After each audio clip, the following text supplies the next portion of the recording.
behind the culture. South Central Kings.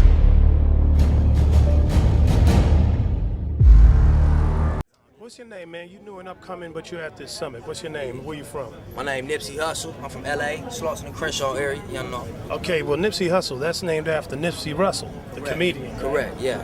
So talk a little bit about yourself, man. What brings you up here, up and coming, and how come you're not blinging and having all kind of crazy diamonds and all that? I guess you're here to get your money right, huh? All the time, I mean, all that is cool for the image and all that, but all them is liabilities, you feel me? I'd rather invest in some real estate, you know what I'm saying? Wait, can you repeat that again, man? You're up and coming artist. What did you say you want to do? I say invest in some assets as opposed to off of the, just the internet love and the sales, and that's where the game is going. No, I mean, the cheese come from all different angles. It basically depends on what type of hustler are you. Yeah. You know what I'm saying? As you see, we got merchandising. We trying to get it as we, how we live, my nigga. We gonna get it out the trunk. We gonna get it off the merchandising. We gonna get it from the label. We gonna get it out the street, out this parking lot right here, out the shop. We gonna get it how we live. What's happening, my nigga? So, it's really what you do with it. If you got a major deal and they blowing you up, making you a household name, if you a hustler, you should find some way to capitalize off that and turn that into some money. Because them white folks off of the, just the internet love and the sales, and that's where the game is going. No, I mean, the cheese come from all different angles. It basically depends on what type of hustler are you. Yeah. You know what I'm saying? As you see, we got merchandising. We trying to get it as we, how we live, my nigga. We gonna get it out the trunk. We gonna get it off the merchandising. We gonna get it from the label. We gonna get it out the street, out this parking lot right here, out the shop. We gonna get it how we live. What's happening, my nigga? So, it's really what you do with it. If you got a major deal and they blowing you up, making you a household name, if you a hustler, you should find some way to capitalize off that and turn that into some money. Because them white folks rich rolling from the dirt, just banging my turf like Snoop did. Same color rag, just a new crib. Blue bandanas, blue dickies, and a deuce fit. And Slauson Ave ain't the side you could truce with. Homicide City turned these young niggas ruthless. With loose lips to make a snitch, nigga shoe slit. Pistol introduce a pussy nigga.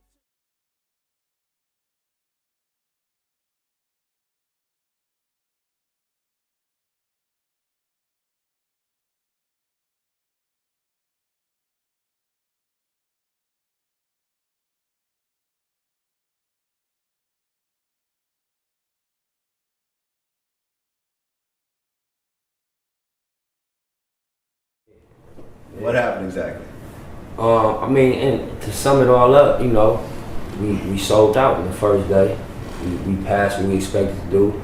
How many copies? 1,000 copies at $100 each. From the west side of South Central Los Angeles, Nipsey Hussle wasn't your regular artist. He wasn't simply chasing fame, chart positions, or radio spins. Before the world knew his name, before the Grammy nominations, before the sold-out merchandise drops and sold-out crowds, Nipsey was studying. He was learning. He was preparing. While many artists focus solely on music, Nipsey focused on the business behind the music. He understood early that ownership would be the difference between temporary success and lasting impact. He read books, studied entrepreneurs, observed the music industry, and immersed himself in the realities of the streets that shaped him. Nipsey Hussle's story is not simply a story about rap. It's a story about vision. A vision so clear that he could see opportunities years before the rest of the world caught up. The journey-born Ermias Asghedom, Nipsey emerged from the Crenshaw district carrying the realities of his environment while refusing to be limited by them. The streets gave him experience, but they never defined his future. As his music gained traction throughout Los Angeles, Nipsey began building something much larger than a fan base. He was building a business model. At a time when artists were giving away music for exposure, Nipsey was creating value around exclusivity. In 2013, he shocked the industry with the release of his Crenshaw mixtape. Instead of selling it for the standard price, he introduced a limited run of physical copies priced at $100 each. Many people thought it was impossible. Many people thought nobody would buy it. They were wrong.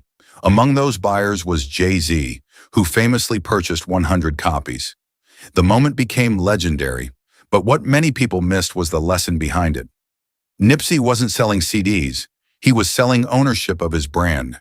He was proving that value is determined by belief. As his influence grew, so did his investments. Nipsey understood that real wealth wasn't built through music alone. Real wealth came through assets, ownership, and community development. That philosophy led to one of his most ambitious projects, the Marathon Clothing Store. Located in the heart of Crenshaw, the store wasn't simply a retail location. It represented a new way of thinking. Combining technology, branding, culture, and community engagement, it became one of the first digitally integrated retail experiences in America. For Nipsey, every move connected to a larger strategy. The music fueled the business strengthened the community. The community supported the vision.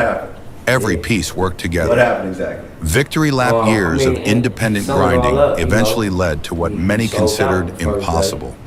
In 2018, Nipsey released Victory Lap. The album represented more than music. It represented patience. It represented discipline. It represented years of staying committed when shortcuts were available. The project earned a Grammy nomination and elevated Nipsey from respected independent artist to internationally recognized entrepreneur and cultural leader.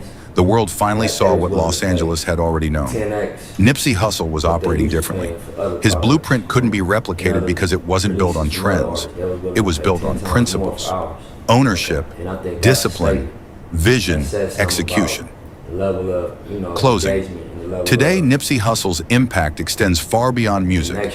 His influence can be seen in entrepreneurs, artists, athletes, and business owners who now prioritize ownership over popularity. His story reminds us that success is rarely overnight. It takes time for understanding to match vision.